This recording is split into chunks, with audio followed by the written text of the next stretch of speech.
Hello friends, આજે આપણે બનાવીશું જે બાર રસોઈ બનાવે છે એવા જ આપણે દેશી ચણાનું શાક બનાવવાનું છે રસાવાળું. આજે આ ચણા આપણે 5 થી 6 કલાક માટે પલાળવાના હોય છે. આપણે રાત પલાળીને અને હવે આપણે બાફીને તૈયાર કરીને મૂકી દીધા છે. હવે કેવી રીતે બનાવવા એ તમને જોઈ લઉં, તમને બતાવી દઉં. ચણા બનાવવા માટે આપણે અહીંયા પેન મૂકી દીધું છે. હવે આપણે 5 થી 6 ચમચી જેટલું તેલ એડ કરી દઈશું અંદર.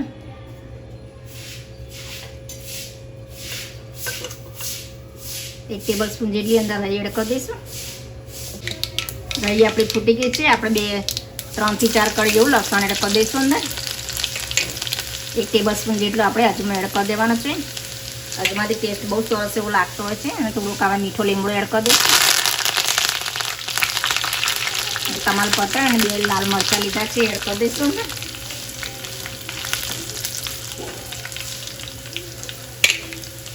હવે આપણે લોટ શેકીને બનાવવાનો છે. આ લોટ શેકીને તમે બનાવશો તો બહુ ટેસ્ટ એવો સરસ લાગતો હોય છે. આપણે અડધી વાટકી જેટલો ચણાનો લોટ લીધો છે અને આપણે એકદમ બરાબર શેકી દેવાનો છે. આનો ટેસ્ટ એકદમ અલગ લાગતો હોય છે. તમે આ શેકીને બનાવશો તો બહુ ટેસ્ટ બહુ સરસ એવો લાગતો હોય છે.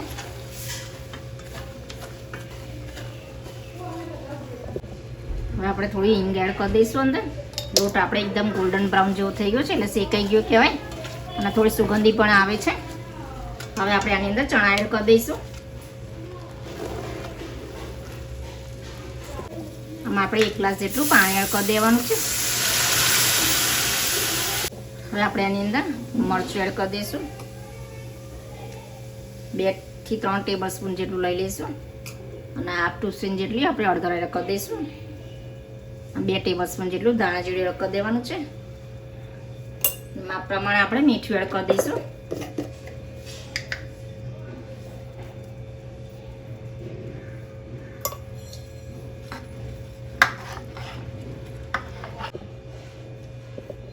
આપણે એમાં કોકમ એડ કરી દઈશું. રસોઈ આપણે આંબલીને આંબળો એમ ભૂકોને એવું એડ કરતા હોય છે, આપણે એ એડ નથી કરતા. અને થોડું આપણે ગોળ ઉમેરી દઈશું. તમે ગળ્યું ખાતા હોય એ પ્રમાણે તમારે અંદર ગોળ ઉમેરવાનો છે. હવે આપણે એને 5 થી 7 મિનિટ માટે આને ઉકળવા દઈશું.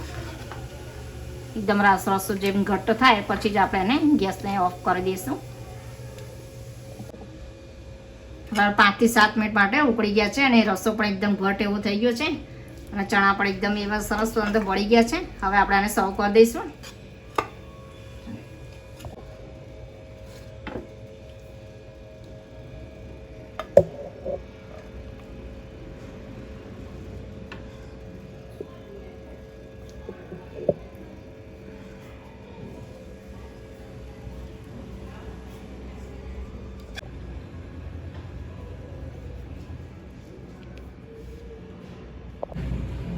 આપણા દેશી ચણા એકદમ રસોઈયા જેવા તૈયાર થઈ ગયા છે. તમને મારી રેસીપી પસંદ આવે તો લાઈક કરજો, શેર કરજો અને મારી ચેનલને સબસ્ક્રાઈબ કરજો અને બાજુમાં બેલ આઇકનને ક્લિક કરજો જેથી મારી નવી નવી રેસીપી તમને મળતી રહે.